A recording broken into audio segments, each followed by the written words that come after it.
EBC SC ST जो है आरक्षण 65% जो लागू लाने की बात कह रहे थे नीतीश जी, और कहीं ना कहीं वो कोर्ट में मामला था, हाई कोर्ट ने उसे रोक दिया है। देखिए, मैं बोलूंगा कि जब हाई कोर्ट ने, जैसे प्रॉब्लम यहाँ हमारे देश में क्या है ना भैया, हर स्टेट का अलग अलग नियम है। यहाँ एक देश तो है पर एक नियम नहीं है।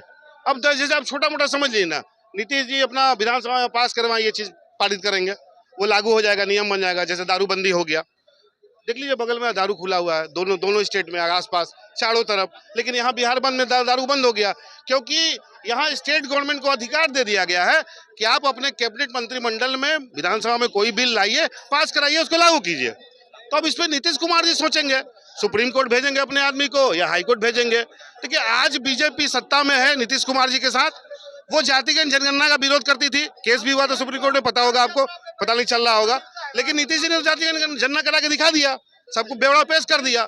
तो यही होता रहेगा इस देश में। मैं कहता हूं पूरे देश में शिक्षा पे एक नियम बने, हर स्टेट का एक नियम हो, हर देश का एक नियम हो, ये मेरा अपना मानना है। तो अच्छा होगा हम सब के लिए। अब सोचिए, गुजरात में जो फैसिलिटी मिलेगा तो हमको भी मिलेगा भैया, महाराष्ट्र में जो मिलेगा हमको भी मिलेगा। तो इस तरह का बनाइए ना देश को। आखिर इस देश में 28 स्टेट है, ऐसे 8 और है केंद्र शासित, सब स्टेट को एक समान दर्जा दीजिए ना भैया, क्या प्रॉब्लम है? कोई जरूरत नहीं पड़ेगा। ये बार बार होता रहेगा, ये लाएंगे, ये करेंगे, समय की बर्बादी होगी, देश का पैसा बर्बाद होगा, झमेला झंझट होगा, देश भी पीछे जाएगा, राज्य भी पीछे जाएगा। कुछ होना नहीं है। हाँ, ठीक कर रहे हैं। हाँ, 70 वर्ष में सब खोजाहट नहीं था। हाँ, 10 वर्ष में सारी खोजाहट हो रहा है।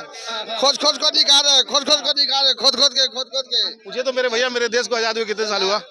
मेरे देश को आजाद हुए कितने साल? ये इतना तो अपन नियम पढ़ के रखा, तो अपना थोड़ा काम। तो इनको क्या पता है? जो इंसान को इतना ज्ञान नहीं है, कि हमारे देश को आजाद हुए 75-77 साल हुआ है, और आज 10 साल से नरेंद्र मोदी की गवर्नमेंट है, 4.5 साल अटल जी की गवर्नमेंट रही, 10 साल जनता दल की सरकार रही, 2.5 साल जनसंघ की सरकार रही, फिर भी 70 साल। तब इनको कौन समझाने जा भैया? अब यही ना होगा दीवार में माथा पटकेंगे, किसे बहस करवा रहे हैं आप लोग?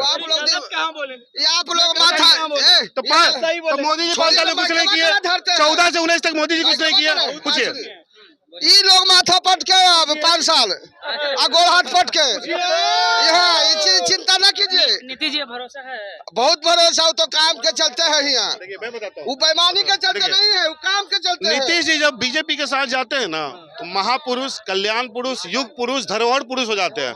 और जैसे ही आरजेडी के साथ जाते हैं ना, तो उनको यही लोग बोलते हैं बिल्कुल वो धरोहर है, पूरा ईमानदारी है, पूरा कुट के ईमानदारी भरा हुआ, कोई भ्रष्टाचार से न डूबा हुआ, ये खाली भ्रष्टाचार है। जो नरेंद्र मोदी विधानसभा में लेडीज में जो बोले थे, उस पे जाके नरेंद्र मोदी बुराई करते, अरे कैसे बोल दिए। स्वामी भद्राचार्य क्या क्या बोलते थे, आज उनके लिए महापुरुष हो गए, महापुरुष न है इस देश में ऐसे। आज देखिए इनको, देखिए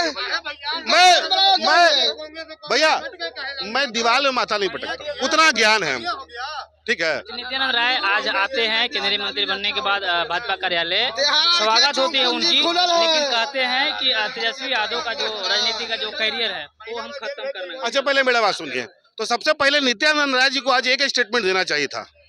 दिनेश चंद्र ठाकुर जी ने जो कहा था कि मुझे यादव आएंगे, मुसलमान आएंगे, खाए पिए चले जाए, मैं उनका काम नहीं करूंगा। कुशवाहा भी आया था। हाँ, कुशवाहा भी। तो यादव होने के नाते नित्यानंद जी का फर्ज बनता था कि पहले उस पर बोले, उस पर नहीं बोलेंगे, काहेला बोलेंगे उस पे? वो तो देखिए, आपको नाम कमाना है, आपको बड़ा आदमी बनना है, तेजस्वी यादव लालू परिवार को टारगेट करते रहिए, अपने आप नाम खिलता रहेगा आपका, खिलाइए। देवेंद्र ठाकुर ने जैसे बोला कि यादव और मुस्लिमों और थोड़ा शब्द में आया था, कुशवाहा भी आ गया था, लोग बोल रहे थे, तो इसको लेकर क्या समझते हैं? मतलब देवेंद्र ठाकुर जो है बड़ी नेता है जेडीयू से, कहीं ना कहीं ये बात बोलना क्यों बोल दी? देखिए, अभी लोग से पूछिए, यही है हाल, यही का बोला दीवार में माथा नहीं पटकूंगा। देखिए, हमरा झूठ मूठ ना बोले आता, समझ ना, इनका झूठ मूठ दिन भर बखार कर लगे है, हमारे बोले सच्चाई बोल दही। एक चाचा गलत नहीं है, ठीक है, जो सब पता रहेगा ये ना, एक साबित कर दिया तो मैं उसकी गुलामी करने को तैयार हूँ। सुनिए, हो गया, बोलिए, हम बस इतना बोलेंगे ना। एग्जाम देने जाते हैं जितना क्वेश्चन में आता है उतने ना सही मारते हैं, कि जो नहीं आता उसका भी बोल देंगे। ये चाचा भी गलत क्या बोले, जो इनका पता रहेगा वही ना बोलेंगे, जो नहीं पता रहेगा क्या झूठ मूठ के टांग खींचते रहेंगे। दिव्य चंद्र ठाकुर जो बोले हैं यादवों और मुस्लिमों का जो है काम नहीं करेंगे, सिर्फ नाश्ता चाय पानी पिलाएंगे। पता नहीं, देखिए सबसे पहले तो ये बयान हम सुने नहीं है, ठीक है। अगर बोले होंगे तो वो गलत बोले, अगर सुने नहीं है, अगर बोले होंगे तो वो बयान गलत। कृपया करके धोने वाले ना बोले, कृपया करके धोने वाले ना बोले। देखिए जो भी बोले, अगर ये बयान वो सही में बोले हो तो वो गलत किए, ठीक है। वो बयान के लिए उनको माफी मांगना चाहिए, ठीक है। हाँ बिल्कुल। लेकिन आड़े हाँ। नहीं मांग रहे माफी। कौन? जेडीयू के नेता भी आप जबरदस्ती हाथ पैर पकड़ते रहे हैं। वैसे तो स्टेज पर चढ़ के वो बोले थे कि भूरा बाल साफ करो। भूरा बाल मतलब समझते हैं? भूरा बाल समझते हैं? भू से भूमिहार, रा से राजपूत, और बा से ब्राह्मण, उल्ला से लाला। भूरा बाल साफ करो, फिर उसमें माफी आप नहीं मंगवाइएगा। दूसरा के साफ कर अपने साफ हो गए ना, इस बार साफ करते रहो, इस बार झरुआ बहरुआ दे वाला। सबसे बड़े जातिवादी हम ही लोग हैं। नेता कम है, जनता ज्यादा जातिवादी है। सारा जातिवाद कूट कूट के भरा हुआ है हम ही लोगों में, और हम लोग जैसा इन्फेक्शन फैलाएंगे, नेता उसी प्रकार से गिरगिट जैसा रंग बदलेगा। ये जो बदलता हुआ बयान है वो उनकी मजबूरी है, ठीक है ना। हम लोग किस करवट बैठेंगे ये उनका रिसर्च का विषय है, क्योंकि उनको वोट लेना है। तो हम लोग करवटियां मारते रहते हैं। अगर आप कहते हैं कि महाराष्ट्र में बीजेपी ने ये कर दिया, वो कर दिया, उसको उठा दिया, उसको पटक दिया, ये सब जनता के कारण, और जनता उलझी हुई है, उलझन में है। ये चुनाव में पता भी चल गया कि महाराष्ट्र में जनता उलझी हुई है। वहाँ भी आरक्षण का मुद्दा, बिहार में भी आरक्षण का मुद्दा। तो दरअसल ये जो लोग कहते हैं कि आरक्षण नहीं होना चाहिए, आरक्षण खत्म होना चाहिए, ये मांगने वाले कितने लोग हैं? ये खत्म तभी होगा, मतलब सीधे सीधे मैं बता देता हूँ इस प्रश्न का जवाब कि आरक्षण खत्म होना चाहिए कि नहीं होना चाहिए। आरक्षण बिल्कुल खत्म होना चाहिए, और ये खत्म तब होगा जब आरक्षण की सुविधा पाने वाले जो वर्ग हैं वो रोड पर आएंगे। अब वो ये कहेंगे इनकलाब जिंदाबाद, हमको आरक्षण नहीं चाहिए। जो पाने वाले हैं वो और ज्यादा लेना चाह रहे हैं कि आरक्षण कहीं खत्म होगा।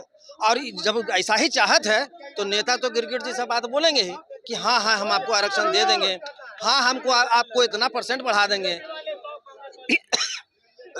इन नए लोगों को हम जोड़ देंगे, जैसा कि राहुल गांधी ने किया कर्नाटका में। तो यही होता रहेगा, हम लोग खेले ही जाएंगे, हम लोग हैं ही इसी लायक। कोई एक सम्यक विचार नहीं, कोई एक सम्यक सिद्धांत नहीं, ठीक है। तो ये आरक्षण वाला मामला चलता रहेगा और शायद जिंदगी भर चलता रहेगा। नेहरू जी ने अपना बाजार जो सजाया था वो आज ही के दिन के लिए सजाया था। आज जितना किस्म किस्म का उलझन आप देख रहे हैं, अलग अलग विषयों पर आप जितना किस्म किस्म का उलझन देख रहे हैं, इसी में आप एक ही मुद्दा पर अगर कुछ पूछते हैं तो 1000 प्रकार का जवाब मिलता है। ये सब नेहरू का देन है। नेहरू ने इतना घिनौना काम किया है, सारे चीज को उल्टा के पुल्टा गड़मट कर दिया। 2-4 गिना दीजिए। 2-4 क्या गिनाऊं? उसने टोटल थ्योरी को उलट दिया, टोटल थ्योरी को उलट दिया है। हाँ को ना कर दिया है, ना को हाँ कर दिया, ये अलग विषय है। अब क्या क्या मैं बोलूं, सीधी सी बात बस यही है कि हम लोग जितना उलझन में पड़े हुए हैं वो नेहरू के चलते। एक और लाइन, थोड़ी देर पहले आपने सवाल किया था कि आज़ादी देश को कब मिला। 70 साल हो गए, 75 साल हो गए। मुझे लगता है आज़ादी 2014 में मिले। मोदी जी जब प्रधानमंत्री बने तब आज़ादी मिली। आज़ादी का साफ मतलब ये होता है बोलने की आज़ादी। एक और बात, बोलने के लिए भेजा में जो अकल होता है वो अकल भी 2014 के बाद आई है। तो ये दोनों सुविधाएं मोदी जी ने दी है। ये जो सस्ता इंटरनेट है और सस्ता मोबाइल है ये मोदी जी का दिया हुआ है, और हम लोग जो आपस में बहस कर रहे हैं ये मोदी जी का दिया हुआ है। अफसोस ये है कि इस बात का शिकार खुद मोदी जी हो रहे हैं। ये अभी 2024 में पता चल गया। इस बार जो क्या कहते हैं उसको, हैंग असेंबली जो हुआ है ना, इस बार जो एक तरीका से त्रिशंकु लोकसभा जो बना है वो हम लोगों के इसी उलझन के कारण। एक नए किस्म की आज़ादी मिली, नए किस्म का अकल मिला, नए किस्म का बहस हुआ, और सब उस बहस में इतने उलझे कि बीच में घुस गया राहुल गांधी, वही नेहरू वाला बुधिया लेकर के। उसने ऐसा उलझन बढ़ाया, कम्युनिज्म को लादना चाहा, समाजवाद को लादना चाहा, लोक लुभावन राजनीति को लादना चाहा, सब के सब अलबला गया। और सबके अलबलाहट के कारण ये हैंग असेंबली लोकसभा आया। इस बार का जो रिजल्ट है उस सीधा जिम्मेदार हम मानते हैं राहुल गांधी को, और उसने एक जहर फैलाने का काम किया है जिसमें वो सक्सेस है। हाँ, मेरे पास टाइम कम है, मैं ट्रेन पकड़ने जा रहा हूँ, ठीक है।